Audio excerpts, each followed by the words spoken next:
What up, everybody? I'm your host, JP, and this is my co host, Josh. Hey everyone. And welcome back to another episode of the Film Bros podcast.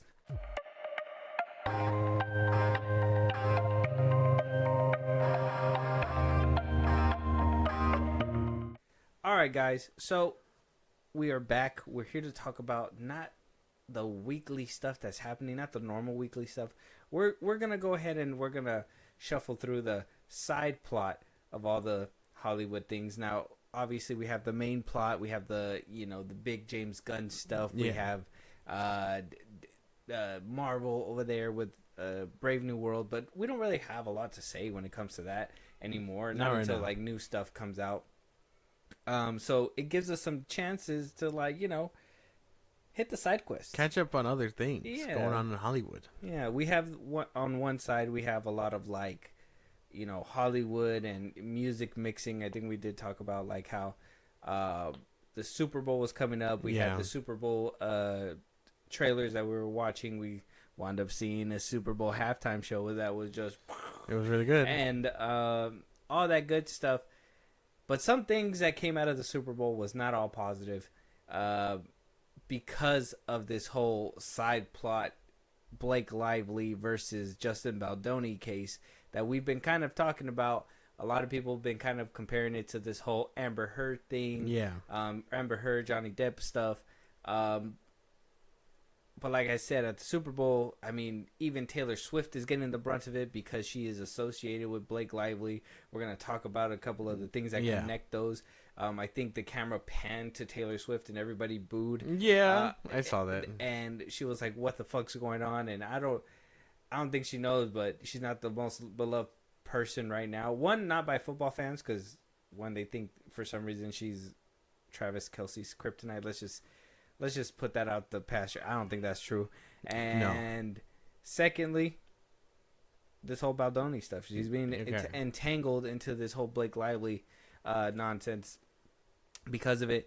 Josh, I know this isn't like our cup of tea mostly. Obviously, we do more of the superhero stuff, a lot of the action movie stuff. We do movie reviews. This drama is a little bit deeper. I think we covered a little bit of hints of drama with the Johnny Depp stuff. Yeah. We did that with the whole Spitgate. Did Harry Styles spit on Chris Pine? No. Well, that whole he didn't. That whole fiasco with what was that one movie? Don't Worry, Darling, Florence Pugh and all that stuff. So this is just one of these new dramas that we're hitting and gonna continue to talk about until the very end at this point because seems like things are happening. How is it in your day-to-day? Are you seeing news like this? Are you hearing about this whole Blake Lively, Justin Baldoni, everyday news coming out besides obviously when we huddle up to talk about I don't hear about it on like Twitter or anything like that. Like I know what's happening, but it's just one of those things where maybe it's just not in the public eye enough like it was with Johnny Depp and Amber Heard's things, but I'm barely seeing things about it. I see more about like the Kendrick and Drake stuff. I was going to say, you say it's not in the public eye. I feel like everybody's talking about it now. I feel like it's really? Not. Before it was like kind of muddled and kind of left alone. But as of recently, there's been Baldoni putting out evidence. Ryan Reynolds been drawn into it. Like I said, Taylor Swift. So now we're not only getting the Hollywood industry involved, but the music industry. So now we're having all kinds of things happen that is just it's snowballing into a bigger moment. Not saying that the whole Taylor Swift thing drowned that whole Kendrick moment and all that stuff. Like it's still there, but this case seems to be kind of snowballing into something bigger. Yeah. And I personally, obviously, I got to do the research and everything for when we talk about it and stuff like that. I catch myself reading and just going and scrolling and scrolling and scrolling and going more and more and more. But instead of doing a whole video essay, we're gonna go ahead and we're gonna talk about and kind of give our reactions to the Law and Crime video that I pulled up. That's basically gonna give us new updates, so I don't have to go and explain every single thing, and it's basically gonna tell us the connections between Taylor Swift and all that stuff. I'm gonna kind of go down it a little bit, touch up on it, but he's gonna break it down a little bit more. All right. Like I said, Taylor Swift has been put through the ringer. Justin Baldoni's been going on a PR cleanup or crisis. I don't know if he's Hail Mary saving himself like Jonathan Majors was trying to, or if this is an actual case of him trying to cover something up. Okay. Like we've said, both sides of the coins have their own thing. Blake Lively says she was under distress and needed constant accommodations because Baldoni was just a director that just switched everything up, improvised scenes, harassed her, did all kinds of stuff. On Justin Baldoni's side, Blake Lively is a bully. She is making things up, mischaracterizing things, and making him look bad, not only because of her, but because of her powerful connections with Ryan Reynolds on her side. And by extension, apparently the whole PR campaign when she put out the whole newsletter with the Hollywood Reporter. Apparently her, Taylor Swift, and Ryan Reynolds kind of pressured him to take Blake Lively's rewrites. These are all updates. It's crazy. Oh my God. So there's so much things happening. That's another reason why Taylor Swift kind of got booed. Like I said, we're going to go down it a little bit more. But like this is a lot. Obviously, we're going to go through the video. But just with a little bit of taste, obviously the audience is kind of overwhelmed. Yeah. I'm giving you a lot. What do you think about all this so far? I'm trying to process it. You process it because it is a lot. It seems like a lot is being unveiled, and I kind of wish this movie was never made now. No, like maybe this one should have just stayed in the drafts, tax write off. But I don't know. If I'm kind of interested to see how it all shakes up. Honestly, I mean, a lot of people are. This is the conversation that I thought Don't Worry Darling was going to snowball into. I thought we were going to get into the whole Spitgate stuff. Harry Styles was going to probably throw hands with Chris Pine at one point. I don't know. No. I thought things are going to get... I mean, there was a whole love triangle involved for like a good minute. So, it's kind of weird, right? It's not something... Olivia Wilde, you shouldn't be doing that on set, obviously. But we're not here to talk about them. This is one of those things that it's becoming about, if not Amber Heard and Johnny Depp level, because I think it already passed the whole Jonathan Majors level, so it's becoming to that level, and it's going to probably get even more. It's just growing bigger because at this point, it's not just about the movie anymore. It's going past the movie. It's going into like relationships and people's like actual lives and stuff. Exactly. We got a hearing that just happened today at the time of recording, Monday, the 10th. They had a hearing where they were supposed to go ahead and basically tell Baldoni not to be releasing a lot of stuff. This is a closed case. We're getting a jury. The first jury trial is supposed to begin by March 26th. Damn. So they basically are trying to seal things up. Right before they could do that, though, Justin Baldoni decided to do a Hail Mary play along with his lawyer, go on a press tour on podcasts, and literally Sunday night drop a website, a Justin Baldoni website, where there's a bunch of files and evidence that basically kind of help his case, kind of not help his case. I guess we're going to find out. The timing of it is crazy because he literally did it before the trial that's going to seal everything up. What do you think about that last Hail Mary grenade? It's just a final attempt to clear his name. All that stuff, basically, he's working against the clock, or he was working against the clock to, get public opinion on his side. So, of course, it's going to be like a giant Hail Mary right before they tell him to stop, Yeah. It's crazy stuff. Let's get into it. We're going to get into this Law and Crime Network video. 13 big updates in the Justin Baldoni, Blake Lively legal scandal. I have points queued up. We're going to go point by point, and we'll go ahead and discuss it. So, Josh, anything? I know it's a lot. Anything to clear up before we jump in? Hopefully he clears it all up. Yeah. I'm hoping an actual lawyer can, help me get it together. Let's get into it. Give you a little bit of a quick context and backstory to set up what we're talking about here. So Blake Lively sued Justin Baldoni, her former co-star and director of the movie It Ends With Us. This was first in the form of a CRD, a Civil Rights Department complaint, before it matured into an actual federal lawsuit. She claims that Baldoni and others engaged in misconduct on set, including sexual harassment, whether that be allegedly improvising intimate scenes, allegedly fat-shaming her, allegedly inappropriately discussing sex and pornography, allegedly violating protocols in place for nude scenes, and there's a lot more. And then she claims when she voiced these concerns, she alleges that Baldoni and his team devised a smear campaign against her, using the press and digital manipulation to turn public sentiment against her, both online and in the media. So she sued him, his production company, Wayfarer Studios, as I mentioned, his PR rep, a crisis management specialist, expert, Wayfarer executives, and others. So that's her side. Yeah. Like I said, we kind of ran down that a little bit. Sexual harassment, pushing to the press, basically her saying a smear campaign, saying that she was a pain on set, blah, blah, blah, blah, blah.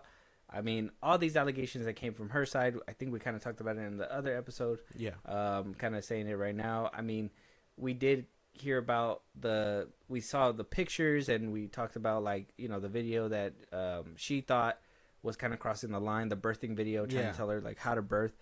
From that video, from the last time that we talked about this, I know that you said that nothing really swayed you.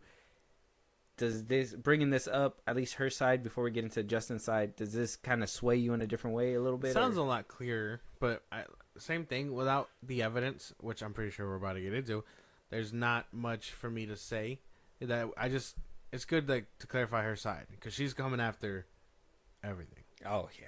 Oh, yeah. A lot of stuff that will really destroy a man's career.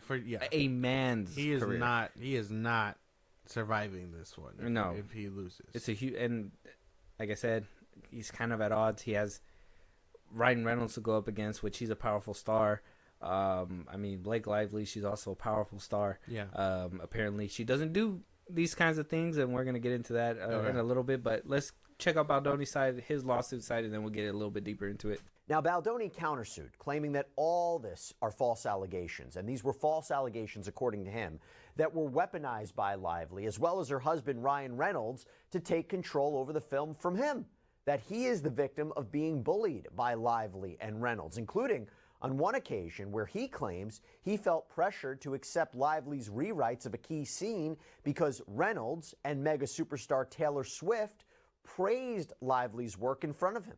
He also claims that Reynolds tried to get his talent agency to drop him. I want you to keep that one in mind. We're going to revisit that one a little bit later. But Baldoni has also sued the New York Times, too, because he alleges that they illegally coordinated or colluded with Lively to release a bombshell article the day after she filed her initial complaint. And it was entitled, "We Can Bury Anyone Inside a Hollywood Smear Machine." And he says this was filled with sloppy reporting. It was one-sided. It was filled with false allegations against him. So now what happened? So his whole side is countersuing her because he believes that she is in the wrong and he's being bullied. Probably. Allegedly. Higher actors. Yes. People that have more pull. Yeah. No pun intended. Deadpool. I'm not too sure about that one, but it makes sense to protect your own. That's it.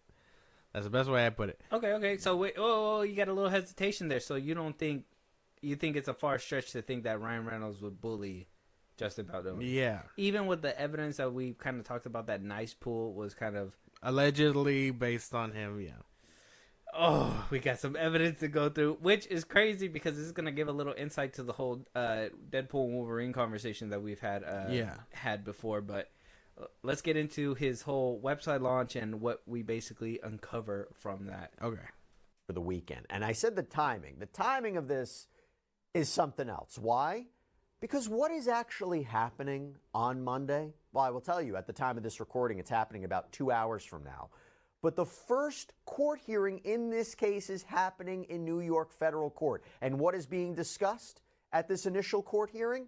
That Lively and Reynolds have been trying to stop Brian Friedman from what they claim is essentially litigating this case in the media and the public. They have opposed all of his public comments and the release of information in this case because they claim not only has he been doing interviews and podcasts and speaking negatively about Lively, but he has also released information and alleged evidence in this case. And that includes the now infamous behind-the-scenes footage of Baldoni and Lively filming that montage dance sequence for the film.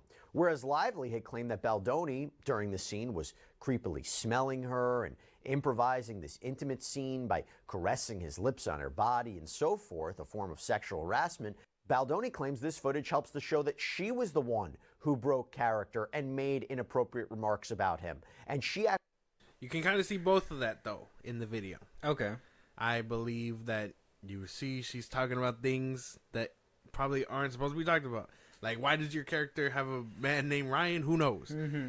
And he seems like, stay in the scene. I'm trying to get intimate. Like, you know what I mean? Like, I get both things from that. First time. Like as if she was saying things, and in order for him to counter that, he had to go a little bit more into it to hopefully she would snap into bring her back into what was happening with the scene. Mm-hmm. That's what I got from that initially the first time we saw it. Mm-hmm. What about, like, I mean, also we did talk about the whole fact that, you know, that video did come out, right? We spoke about the fact that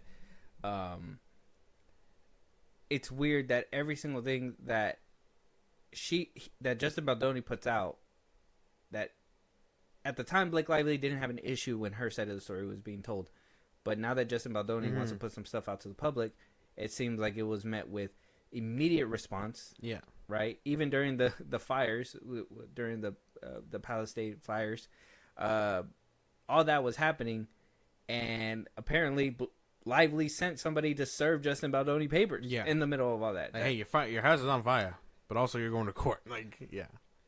I mean, there's a lot of sketchy stuff that's coming out from that side too that doesn't add up to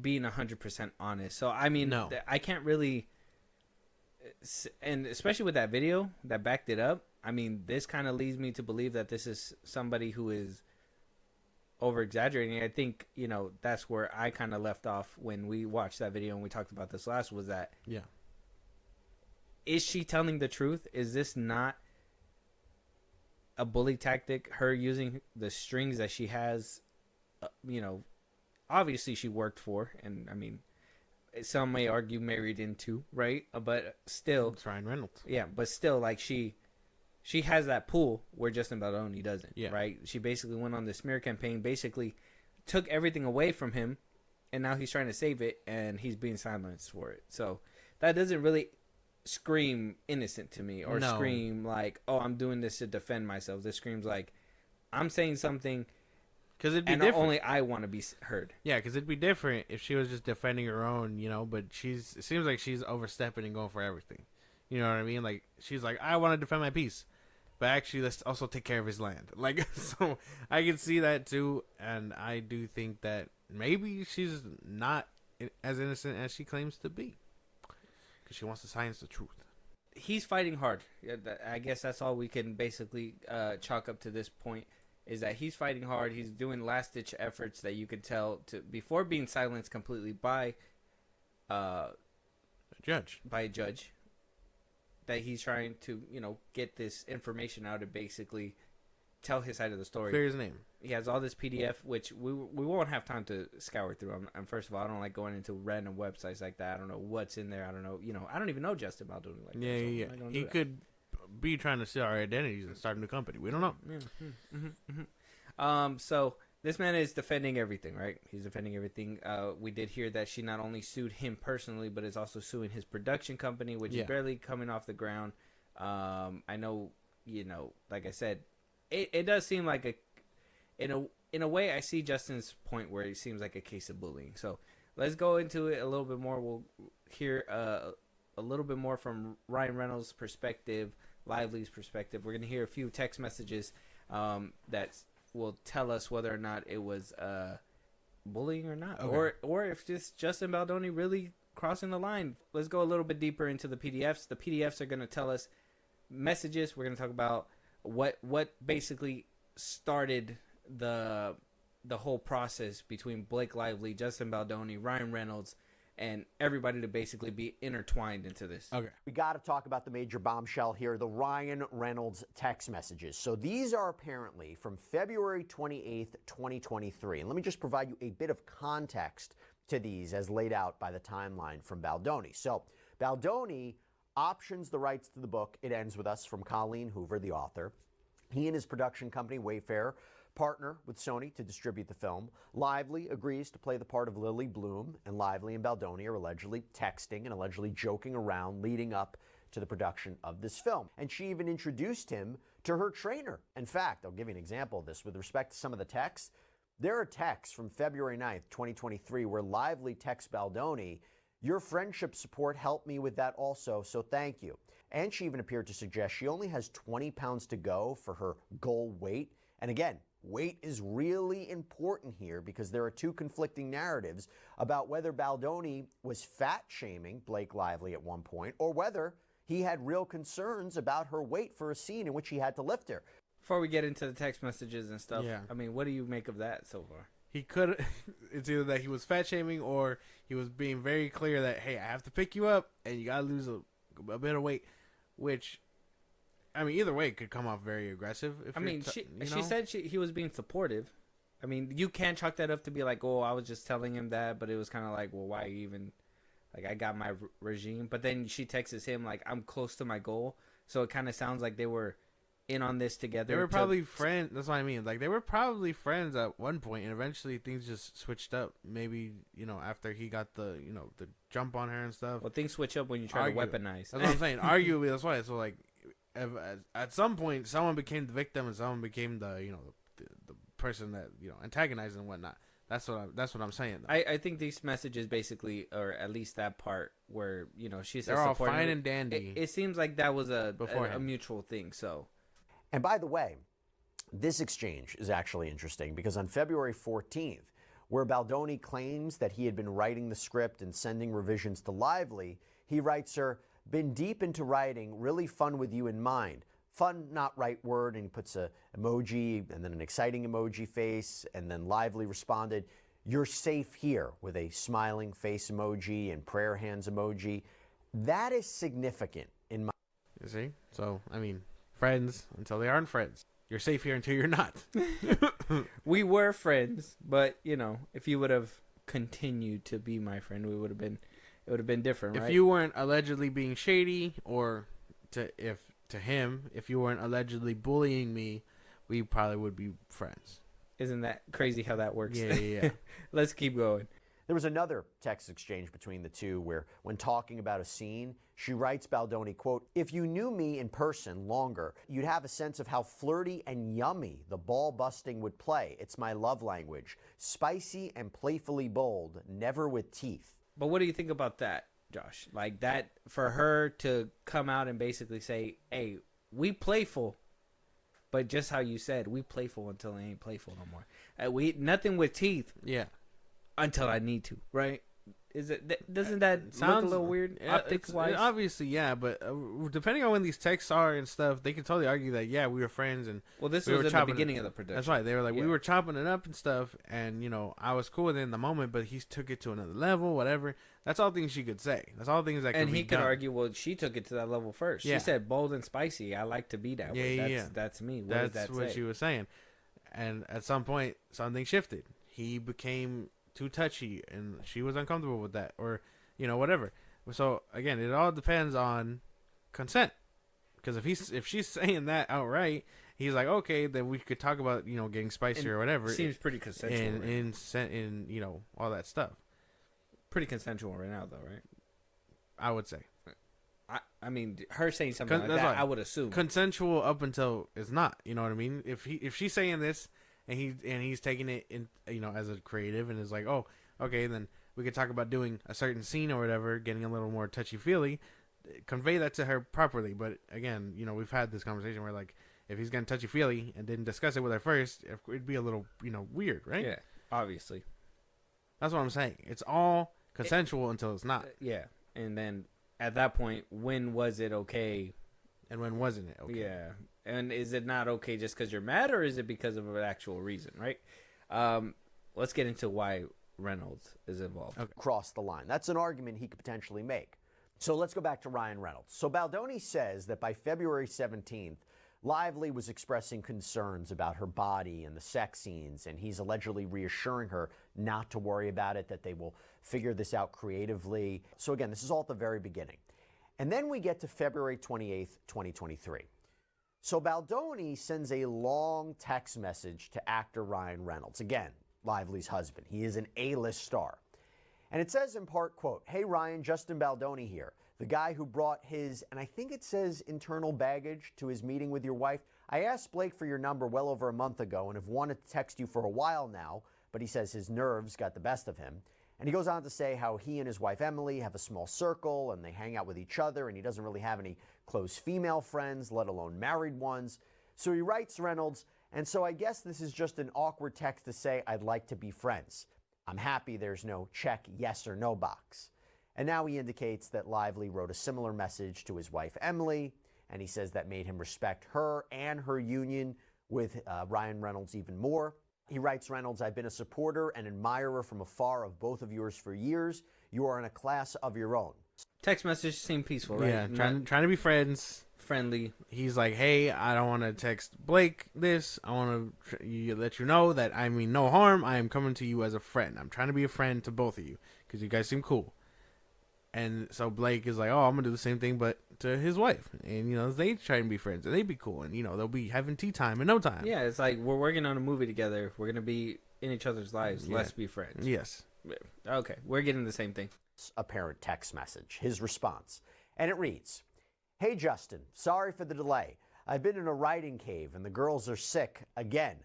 I'm told they have an immune system, but it's in beta testing." It's kind of funny seeing his humor that we've come to know from him from the movies and interviews actually coming out in this message. But he continues, "What a loving and generous message. Thank you. We're both looking forward to getting to know you and your family better. We're also big fans over here since before we met and more so after. You've been a wonderful collaborator with B," meaning Blake Lively, "and that means a great deal to both of us. Being a stand-up person is everything, and you've been just that since day one. Thank you. You've hit the jackpot with B. She literally passes on every film and every filmmaker all the time. But one thing I know, and I speak from a deep wellspring of experience here, having her in your court behind the scenes as a creative is invaluable. I'm certain," and then something is redacted, "would say the same.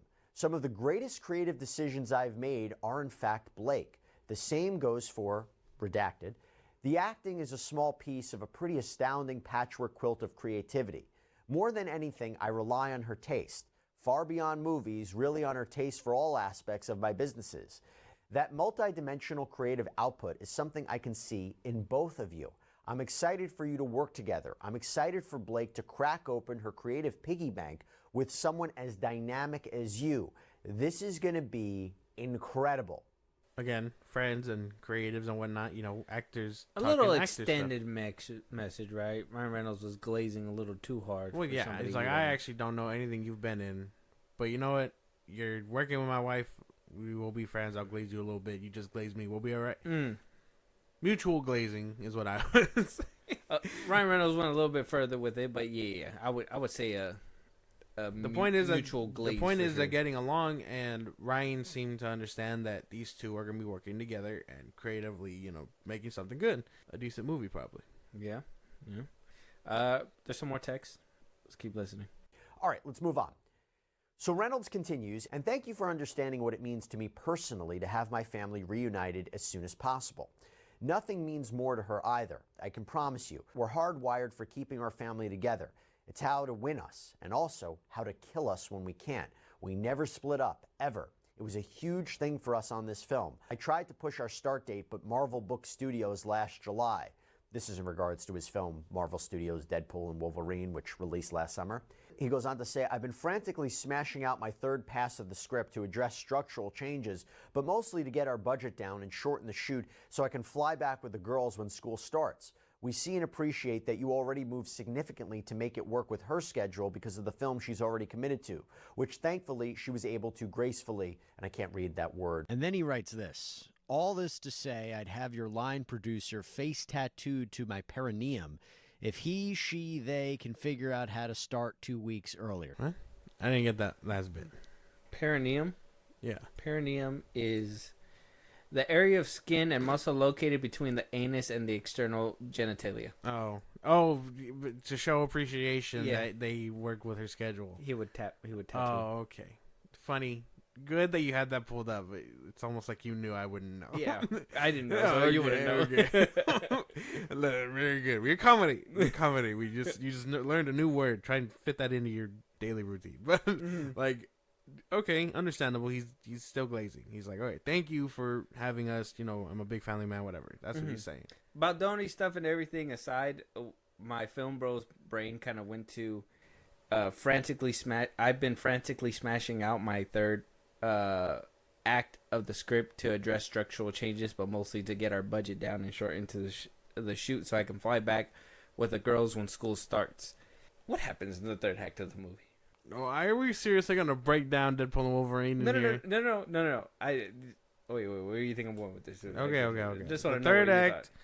The third act starts with nice pool, them coming out the void, nice pool dies or whatever, and then the Deadpool fight, and then they stop. Okay, so what's her name? Nice pool was there, right? Yeah. Could this, in a way, be evidence that he needed something to fit in there, and possibly, obviously, with the evidence that we know, and they're going to talk about it a little bit deeper, but we've talked about this in previous episodes, so we're a little bit ahead of you guys. If you guys aren't caught up, we have older episodes, and we're going to run down it.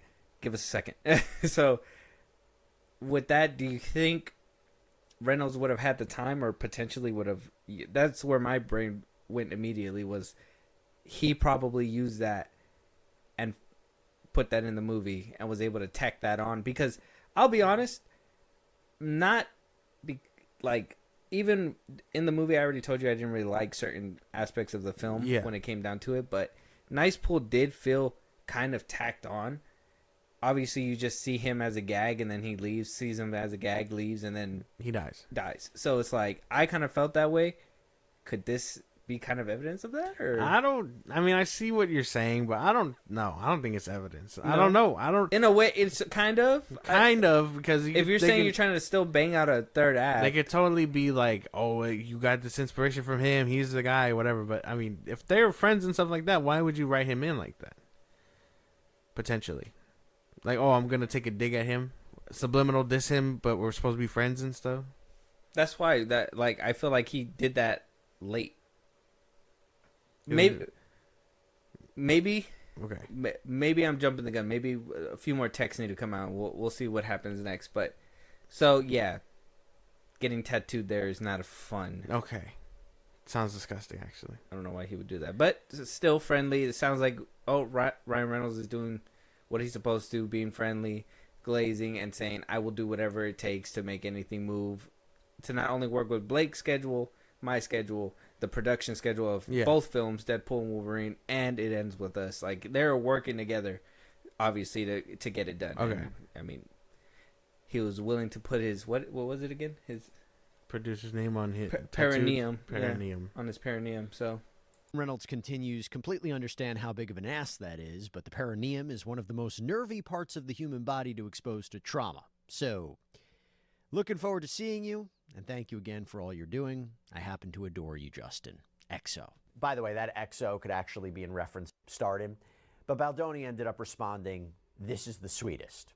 Of course, all this stuff sounds friendly, like we said. Sounds like it all happened in the beginning. Yeah. We didn't have any issues. Things were fine and dandy. Everything was fine until it was not, as Josh said, and we're going to continue to say, because that's usually how things go around here.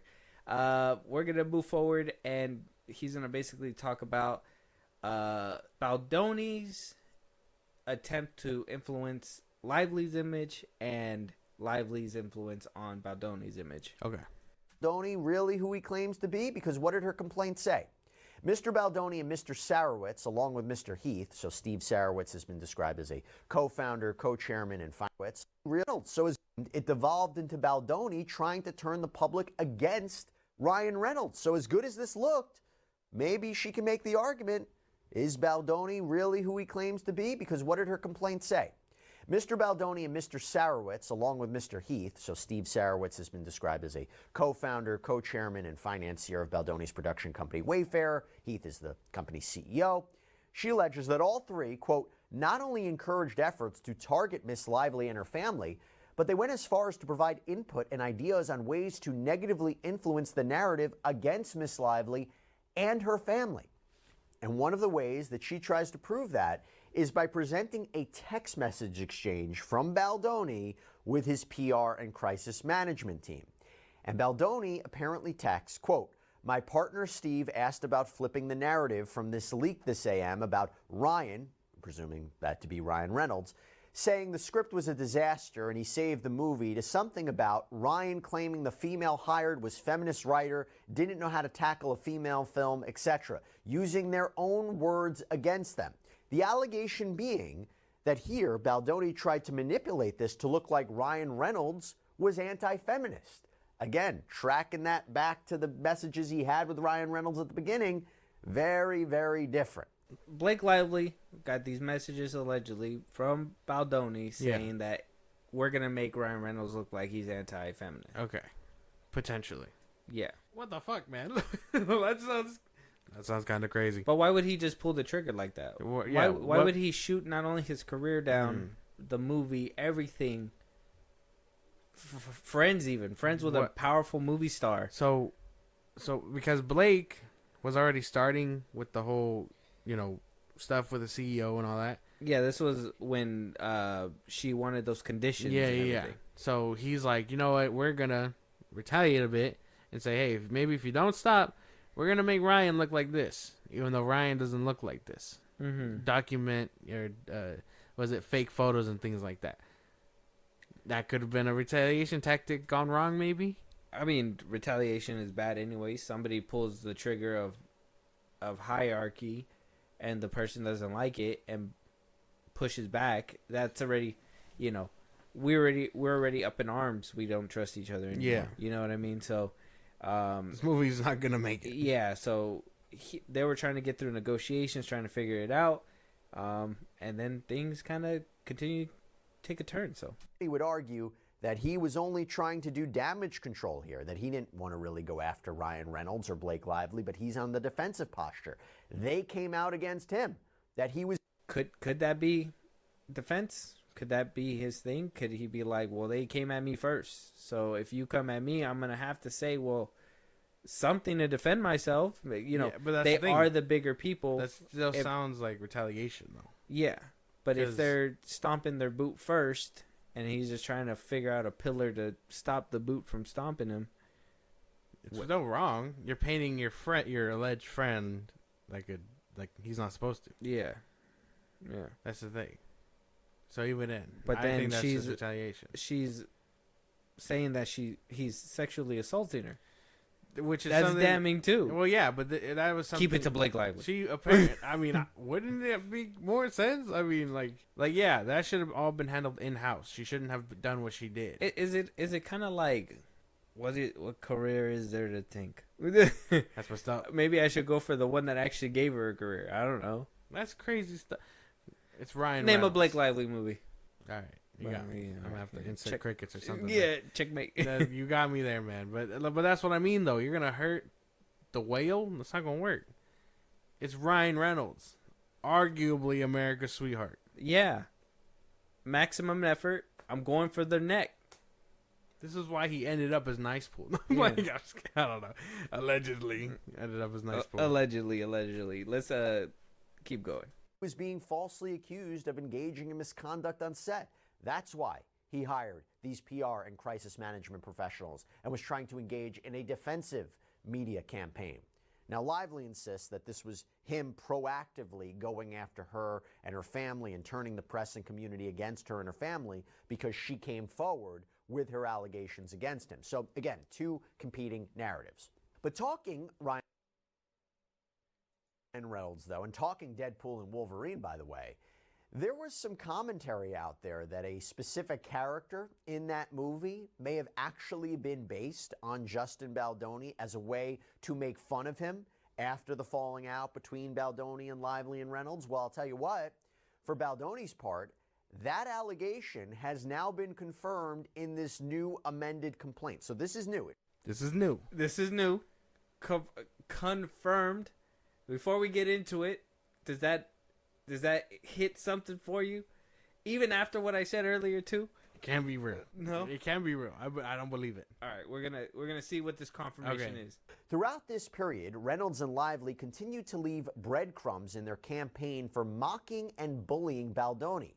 On July 26, 2024, the film Deadpool and Wolverine premiered, starring Reynolds. The film contained a new character named Nicepool, also portrayed by Reynolds. Reynolds portrayed Nicepool as a vicious caricature of a woke feminist before concluding the character's arc with his violent shooting death at the hands of Ladypool, a character voiced by Blake Lively. Upon information and belief, the Nicepool scenes were added to the movie and filmed in January 2024 after the January 4th confrontation in Reynolds and Lively's apartment, and were intended to be a transparent and mocking portrayal of Reynolds' warped perception of Baldoni. Nicepool commented inappropriately on a female character's attractive body after childbirth and excused the remark by claiming he identified as a feminist. Nicepool also made reference to an intimacy coordinator and even used a hairstyle that mirrored Baldoni's previously longer hair. This is further borne out by the fact that in the credits for It Ends With Us, Lively expressly thanked Gordon Reynolds, the false name that Reynolds used for his credit for portraying Nicepool. So not only... Why would you tie it like that? It all sounded alleged.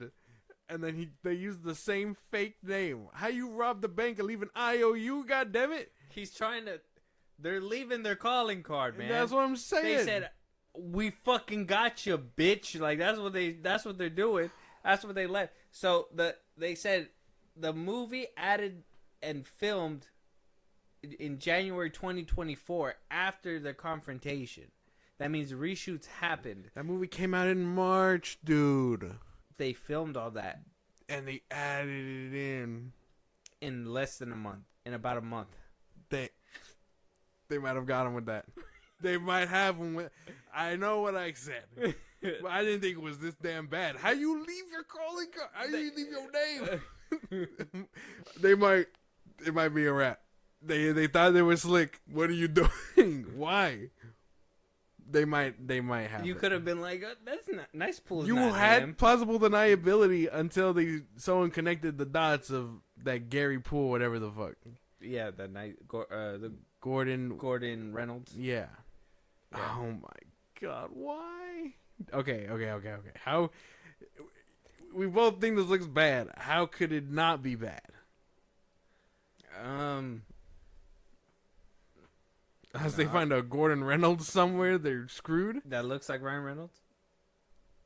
No, it's a clear case. That's where I'm like, this is where it gets a little fishy for me, because why would you do that? Now, could it have been inspiration? Could it have been a joke? Could they have been like, hey, Baldoni, this is something I was planning to do?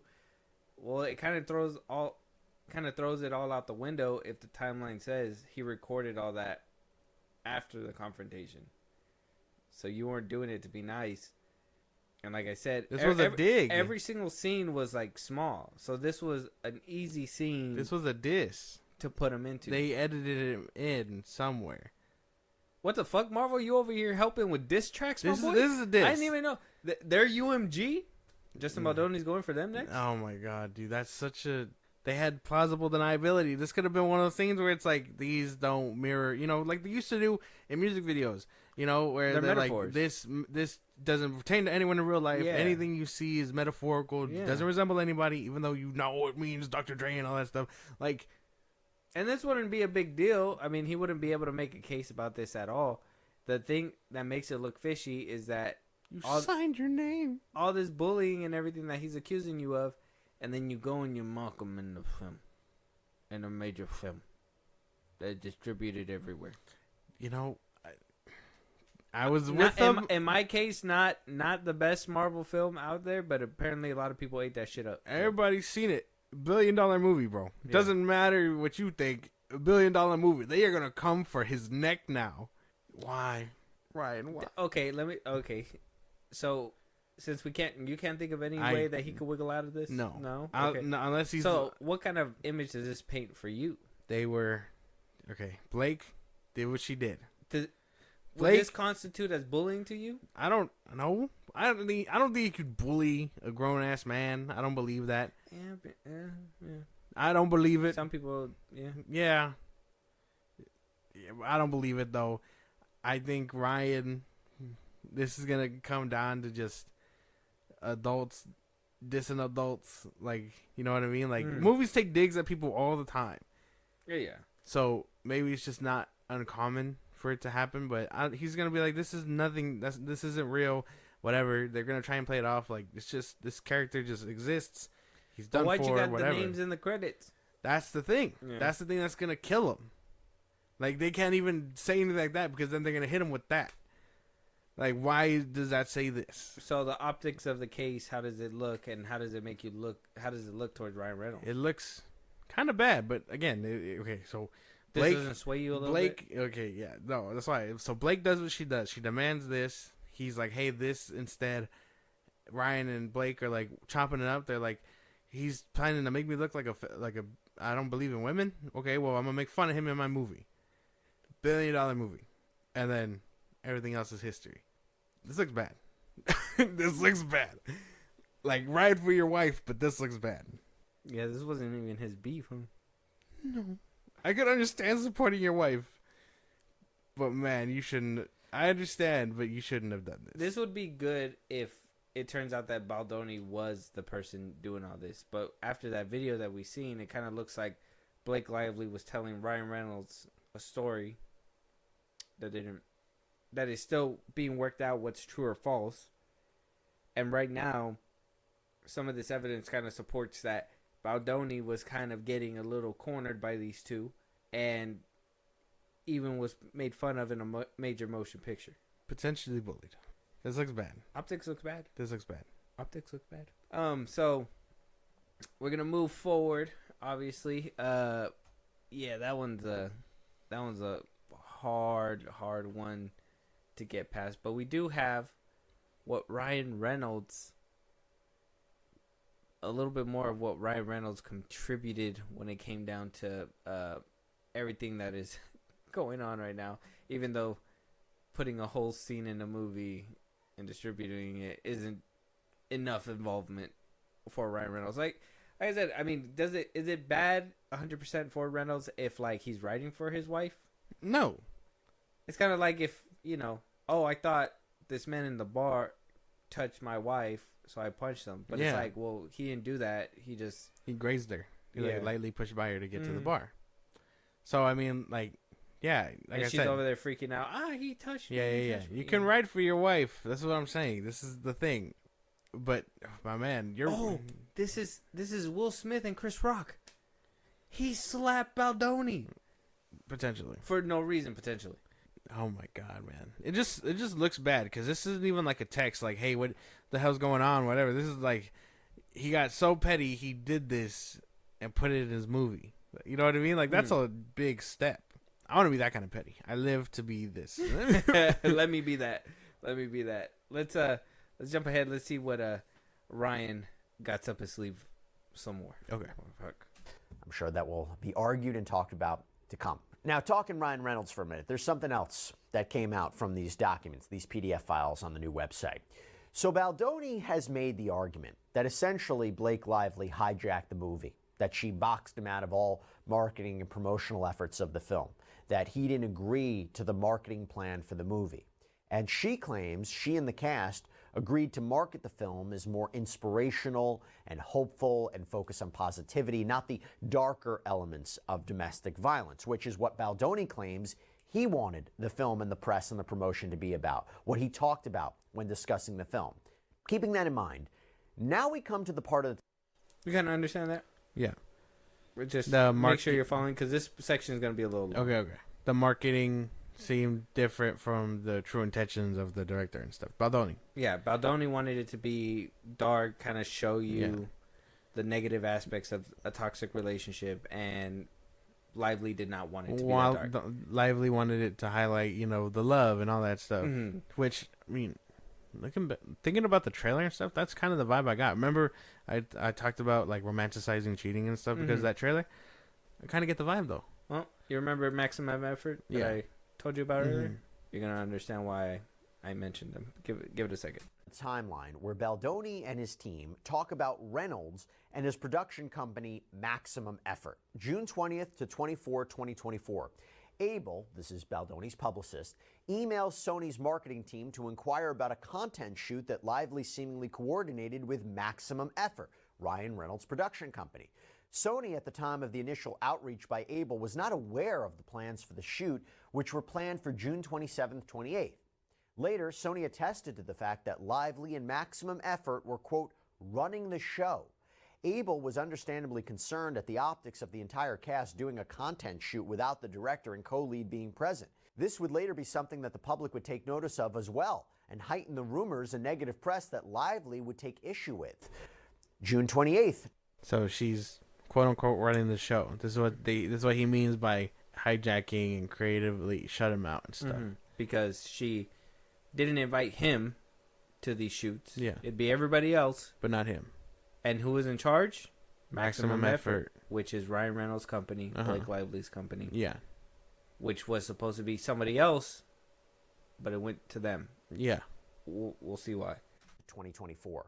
Lively and Reynolds' company, Maximum Effort, organized a content shoot for the film's promotional campaign with the entire cast and author of the book, minus Baldoni, of course. The content shoot included the cast making flower arrangements, baking cookies, playing Pictionary, collage making, and other concepts developed by the Maximum Effort team in support of the film's promotion. They later posed for seemingly staged paparazzi photos before having dinner together. July 2nd, 2024. On a Zoom video conference between Wayfair and Sony Marketing, Wayfair learned that Sony had been dealing with extensive notes and revisions to the marketing plan as a result of the content shoot. Because Sony ended up hiring Reynolds' company, Maximum Effort, to produce the promotional content for the film, the cost for the shoot significantly increased due to their fee being higher than what Sony had originally budgeted. Notably, the charge was despite Lively's claim in a January 2023 text to Baldoni that Maximum Effort would work free for the family, as shown below. Now, this is interesting because Baldoni produces that conversation between him and Lively from January 26, 2023, and Lively does appear to text Baldoni, quote, Max Effort is on board to help as much or as little as you want. Let me know. To which Baldoni responds, I'm going to push to hire Max Effort. Lively reportedly responds, but all is led by me, Ryan, and then the next name is redacted. So we'll make sure to weed out any lame ideas. They don't need to hire, and we work for free for the family. It's mafia style on this. So they take control on Sony's bill, and then they charge the fuck out of Sony. But after saying that we would do it for free. For free. Which I'm pretty sure would have been different if they were working, because they're not mafia. They're not friends anymore. No. So it would have been free, but they're not friends anymore. Okay, yes, but I think that was because it's let me do things the way I want to do it, and we'll work for free. You think so? But you move and don't do it my way, we charge you. Maybe that could have changed when all the things happened in January of 2024, but it still seems like she was making a push for that so she can have some kind of control and say so regardless.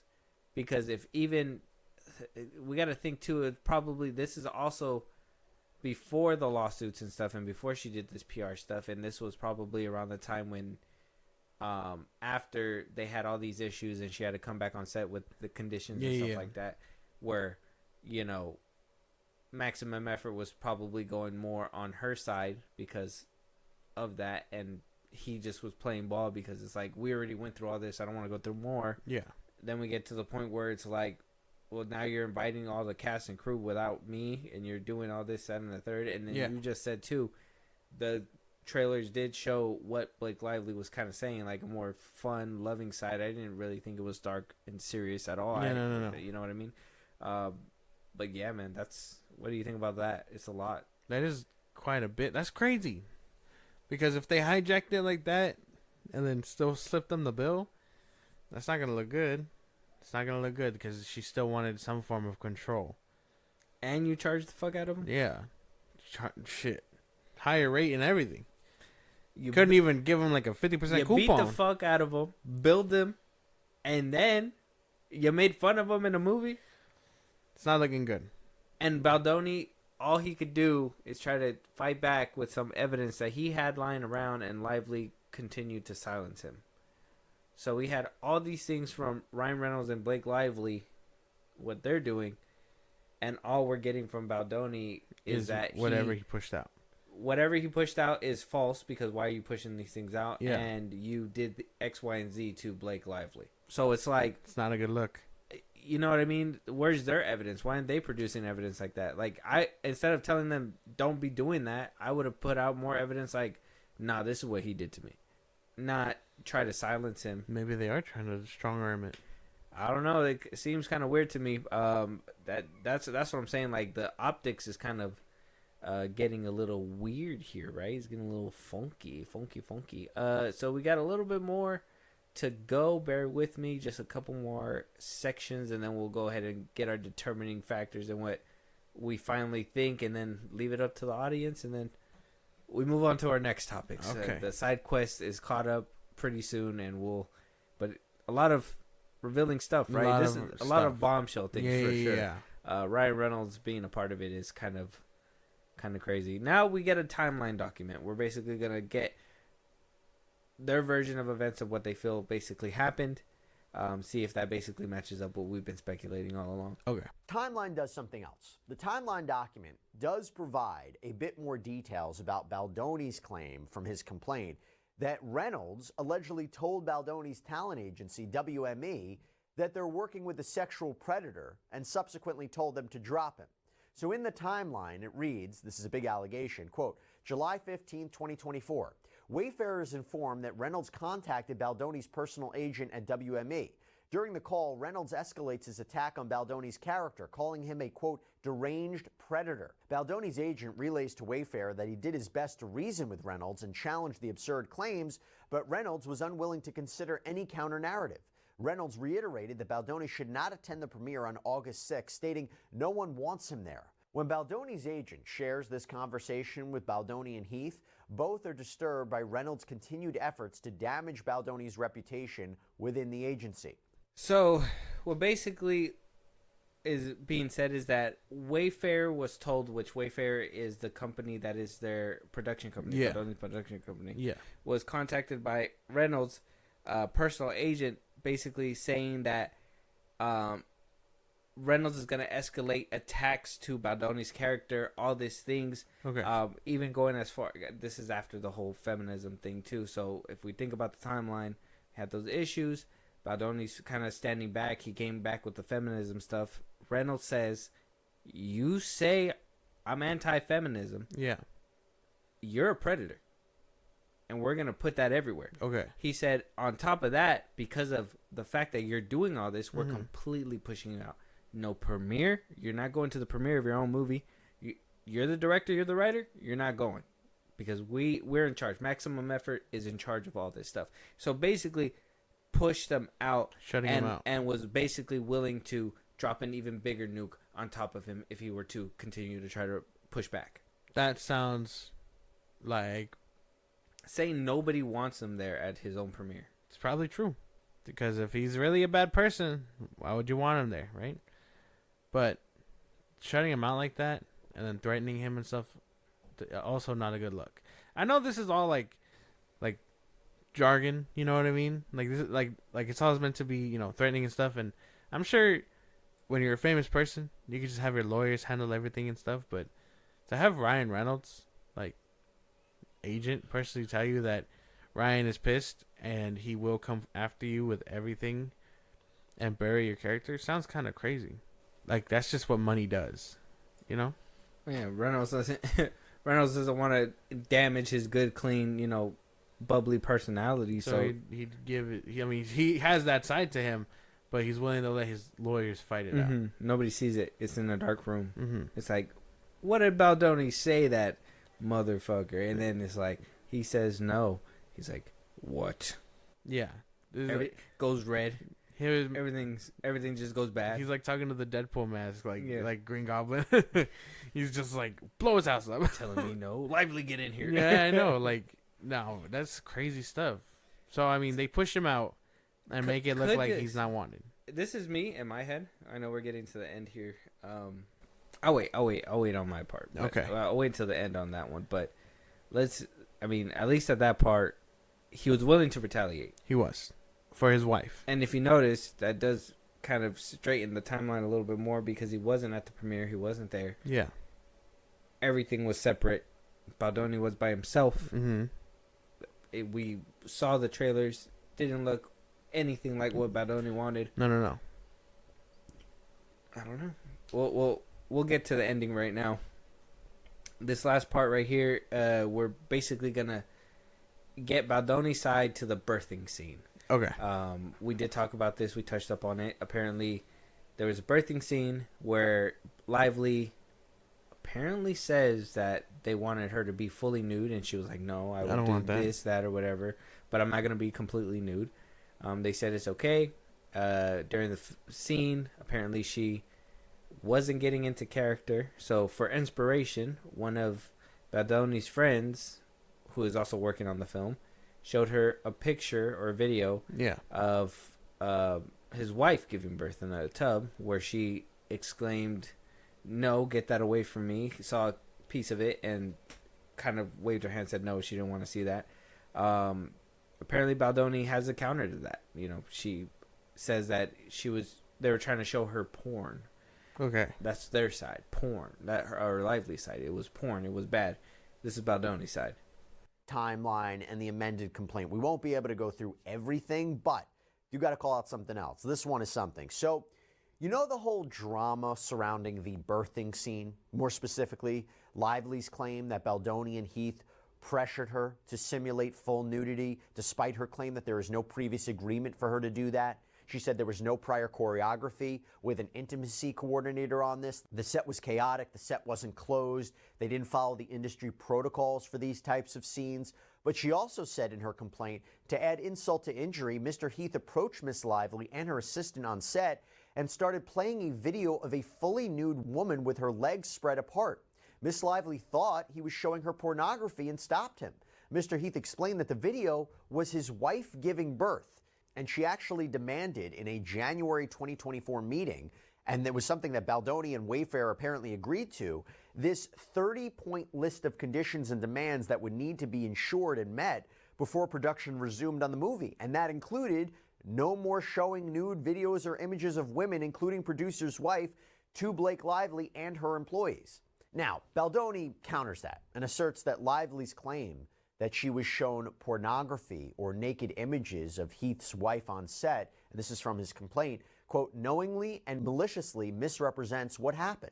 And in this timeline PDF and embedded in this document is a still image from what Baldoni and his team claim to be was the video of this real-life birth. Actually includes that image. As described in the timeline document, quote, Heath appeared to share this deeply personal video and approached Lively with the video in hand. He proceeded to show her 1 second of it before Lively asked if Heath had permission to share the video, to which Heath confirmed that he did. Lively stated she would like to see the video, but asked to watch it after finishing her lunch. By the way, she could make the argument, I was just saying whatever I needed to say. I didn't want to look at this video, but I just tried to get away from it in a kind of a polite way, but I was very uncomfortable. That's an argument that she can make. Anyway, the timeline document continues. Heath did not press the matter and moved on. Note, Lively never did see the video beyond the 1 second clip shown to her. The video in question showed Heath and his wife cradling their newborn daughter post-birth. Notably, his wife was not in labor in the video. In fact, the video begins with the cries of the baby while she's resting on her mother's chest. A still image of this moment is included below. Heath's wife remains covered with a towel for the duration of the video, submerged in water and holding her newborn. This entire interaction between Heath and Lively lasted less than 30 seconds. Lively later likened this 1 second clip to pornography and stated that Heath showed her a video of a fully nude woman with her legs spread apart. The attempt to transform this benign event into an act of sexual misconduct is intentionally offensive, and to characterize a photo with a newborn baby as pornography is perverse. I think it's kind of gross regardless. If she asked to see it and whatever, it was just uncomfortable. That would have been different. It'd be different. But to call it porn, whether it was explained to her or not, that it was his wife giving birth and stuff, it's completely different. And two, the picture was right there, and I mean, blurred as it was for us, I mean, it looked relatively normal. So I mean, I don't think it was anything. I mean, I think he was gonna say as well. An argument can be made that regardless, you don't show that to somebody. No, unwanted. not like unwarranted. You can't just be like, well, look at this. My wife did it. You can do it. Like, you're getting groceries or something. Somebody turns around and is like, look at my, it's yeah, like, it'd be a little different. But if they would have asked, and she would have said yes, but they even said in the document that they didn't ask. He could just kind of show to see if, for inspiration, and she obviously didn't like it, and that was that. That was the end of it. And for her to go that far and say pornography, that apparently it's a bit aggressive on her. Mm-hmm. She didn't want to see it. They showed it to her anyway. That could have been the end of that. Because even it looked like in one of the documents, it even said like, "Hey, don't be showing these videos to people on set, her employees, whatever. Just stay away." In which case, that's fine. But again, it seemed like she was being aggressive to be like, he showed me porn, whatever, and I was uncomfortable and all that stuff. And you could have just been like, he showed me a video, I didn't want to see it, he did it against my will, make sure it doesn't happen again on set. Two different things. It seemed like she blew it out of the water to get something done immediately. Here we are. All right, so I'm gonna see if I can get the timeline one more time. Okay. Right. 2023 production begins. I don't know what exactly what month, but towards the end of 2023. Yeah. Production begins. January 2024. Had to be right after the strike. Sorry. Yeah, right after the strike. Well, around there, maybe like November, October, around there probably started. And it goes on. They get through half of the movie. January 2024 happens. Yeah. Blake Lively comes out. I'm uncomfortable. I don't want to do stuff in the beginning of January. They exchange messages. Lively says, cool it, or this is going to happen. Yeah. Baldoni retaliates. Boom. Chill out. Blake Lively takes it a step further, goes to the PR. After that, Baldoni is basically forced to fold because he needs to finish the movie and produce something for Sony. Yeah. He folds. Maximum Effort takes over because he already let them in since the beginning because they were buddy-buddy in the beginning. Ryan Reynolds, Blake Lively, and Justin Baldoni. And his wife, but I don't know how big of a part she plays in all this. They take over. He's basically blocked out of everything, right? Yeah. Because, literally can't be around the cast, nothing like that. Doesn't go to the premiere. Has all these issues. Is made fun of. And all this, he was quiet up until he does a lawsuit about a couple months later. Yeah. He had countersued almost immediately. And then he started letting out evidence to the public until they basically told him to stop today. As of recording. As of recording, he's done doing that. But he did a last-ditch effort with this PDF. Yeah. So if you want to go check that out, be careful. We're going to be getting your own discretion. Yeah, we're going to be going into like the courtroom pretty soon. March 26th is when they're going to start this whole trial process. Yeah. I don't know. We've gotten all this evidence, or at least Baldoni's side, and we got a little bit of Lively's side. Yeah. Not a lot on Lively's side, more on Baldoni's side. What do you make out of all this after hearing everything? Both sides seem messy. It does seem Blake Lively and Ryan Reynolds and that team is kind of coming for everything. It doesn't seem more like defense anymore. It seems like we are coming. We not only were you disrespectful, but we're coming for you now, and we're gonna try and take everything, and we're gonna ruin you. Is what they're saying. And Baldoni seems to be a one-man army in all of this, just defending his name, his company, whatever, and all that stuff. Still nothing too concrete, and I'm pretty sure once we get into the actual courtroom, things will start being let up from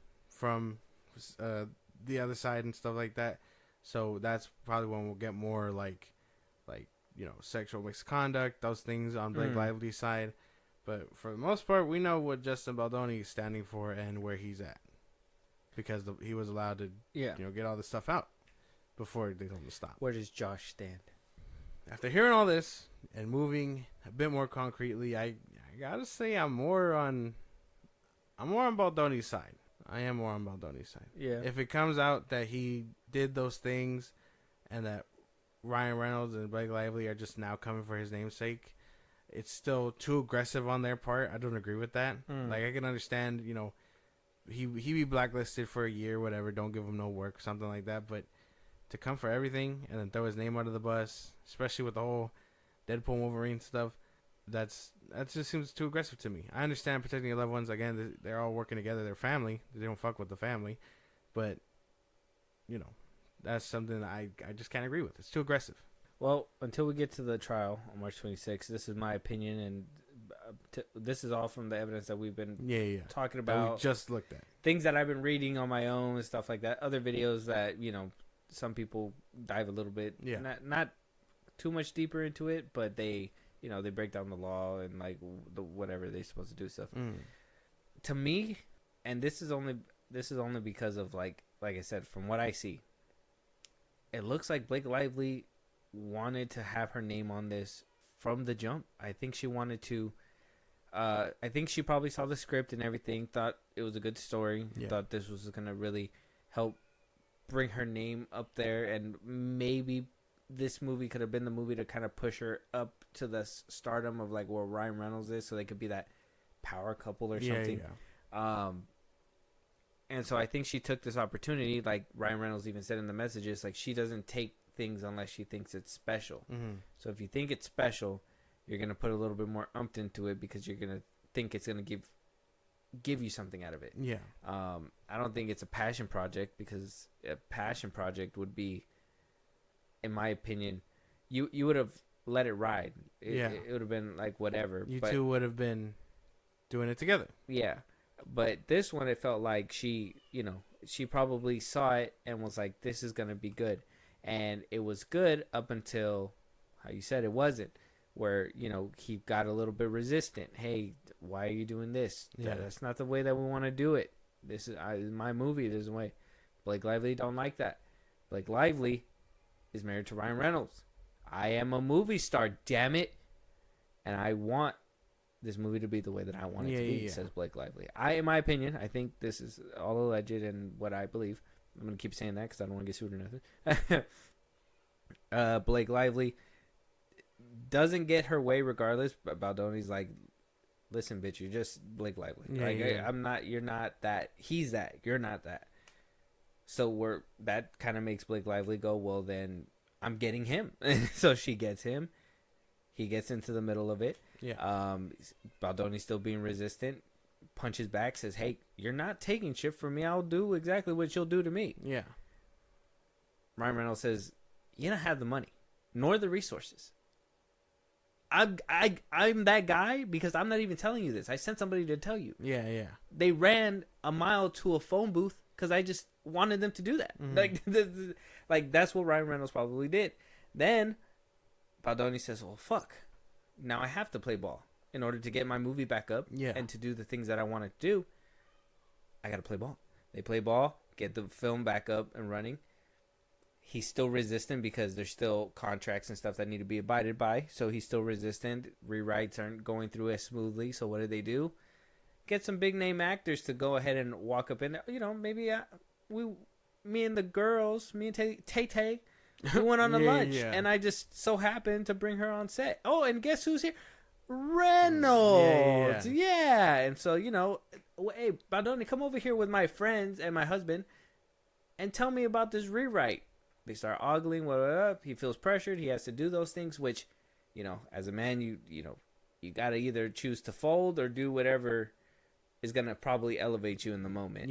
And maybe he was already being so smothered that he just kind of quit and was like, okay, well, you know, let's just do it that way. Timeline goes down. Movie premiere comes around. Ryan Reynolds says no. After the shit you pulled, you're not doing the premiere, nothing, blah, blah, blah, blah. This is our stuff. You're still floating the bill because... that's what you said. Hollywood, baby. And boom, here we are. I don't know. Kind of seems like some bullying to me. Kind of seems like I could see where Baldoni says bullying. Now, do I think Baldoni's innocent? No. I can't say 100% innocent until I see more evidence. Because, like I said in the video too, it seemed like he was getting a little bit more proactive. I don't know if that's because of the fact that she was getting out of character first, and so he had to up that. In my opinion, that's what it kind of looks like. So I'm going to go out based off what I was seeing. And so if that's the case, then to me, he was doing those things for the production. and punching to fight back. And though, you know, in a way, it's kind of admirable that he didn't just go down like a bitch like that. Like, when a scrap happens and the dude that's bigger than him is beating his ass, but that when the littler dude punches him in the face and gets a licking, it's like, well, you lost, but at least you got a couple hits in. You know what I mean? That's what it kind of feels like right now for Baldoni. It feels like, oh, well, you know, you're getting pummeled. I'm glad you're fighting back. Yeah. I just, you know, it's kind of like that whole Majors thing. It felt like he was getting pummeled. And then he fought back, and it still was unfair, but he still kind of got, you know, he got away. Maybe a comeback. You feel bad for him. Maybe a comeback, maybe, or, you know, Yeah. maybe a different episode we're going to talk about that. But at least for now, I don't know. I got to side with Baldoni. I kind of feel like everything, at least evidence-wise, that we've been talking about, it just kind of shows that Blake Lively kind of bullied him a little bit. A little bit. But we don't know if he's 100% innocent. That's the thing. They wouldn't be doing this if there was some cause. You know what I mean? I don't think it's all just because they're power hungry or anything like that. I think he overstepped somewhere, and they're like, whoa, we didn't like that at all. Give us everything you got. Like, like that's the thing I feel.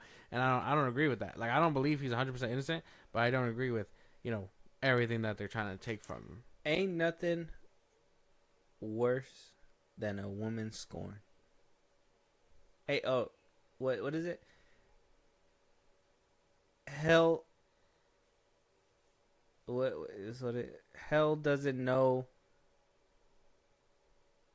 I don't know, something about devil, a woman scorn or whatever. Oh, okay. The thing is that with a woman, in my opinion, I ain't sexist or nothing, but we all know that women like to exaggerate sometimes, Yeah. and you know sometimes it happens. They, you know, something goes down. It's not 100% the truth, but you know, in the moment they felt that way, so they kind of upped the thing. I kind of feel like this is that case. You think so? I kind of feel like Blake Lively, like I said, she was feeling some type of way. It's kind of like those, you know, I like to see those videos on YouTube where it's like, you know, the girls go to the gym and they're all dressed out. Yeah. You know, all weird and shit, and then they're like, "Oh, look at that guy! He looked at me. He looked at me." I kind of feel like that's kind of what Blake Lively did. She was kind of checked out, not really paying attention 100%. He tried to get her into that mode. Yeah. She probably felt like, "What? You don't think that I know how to act? You don't think that I know how to do this shit? Why are you coming on to me like this? You don't think that I know how to do things on my own? Now you're being weird because you're getting on to me." You know what I mean? So it's like, I kind of feel like it kind of went down that way. That's what it kind of, from the story, it sounds like to me, if that makes sense. Well, I don't agree. Yeah, you don't have to agree, Yeah, but no. that from what I see I'm what you're saying. Yeah, I see what you're saying. I think in my own opinion, that's not how it shaked out. So we can agree to disagree.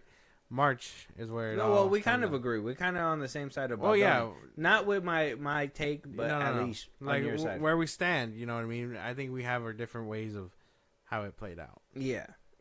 So you don't think it was like a hostile takeover from Lively? No. What do you think it is?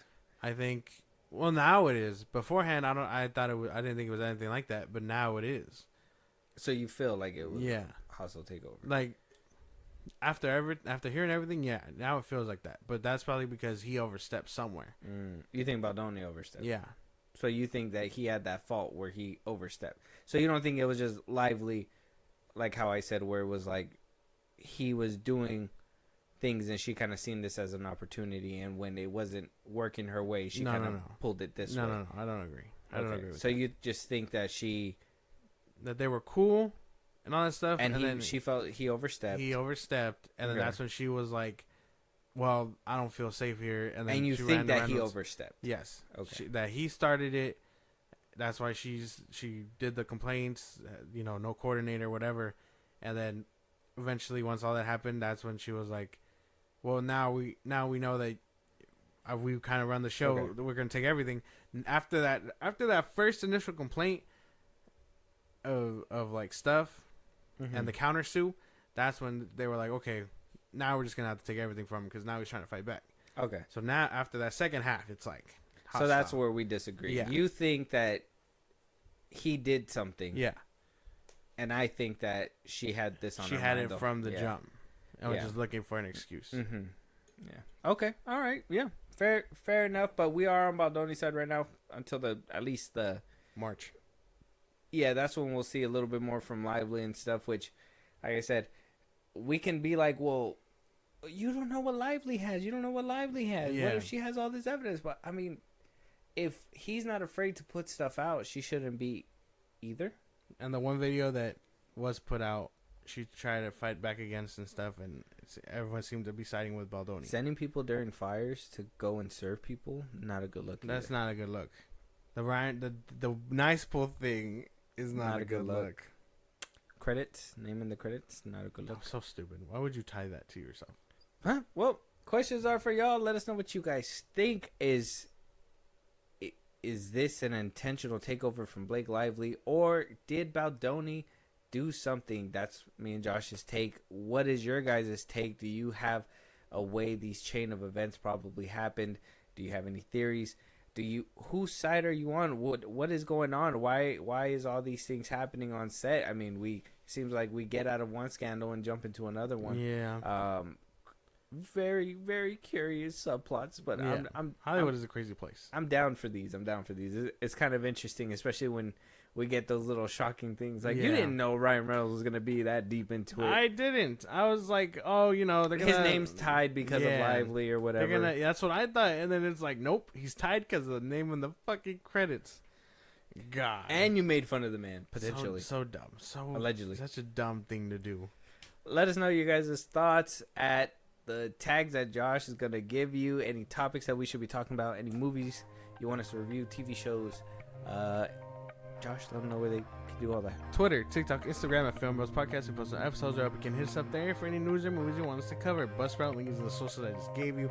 It's like a Patreon. You subscribe, you help the show grow. We greatly appreciate it. You can listen to us anywhere you get your podcast at FIlmBros Podcast. Spotify, YouTube Music, Apple Podcasts. Again, wherever you get your podcast, go listen. You can be part of the conversation Twitch at FIlmBros Podcast. And when it's all said and done, subscribe to our YouTube at FIlmBros Podcast. With that being said, we'll talk to you guys on the next one. Talk to you guys later.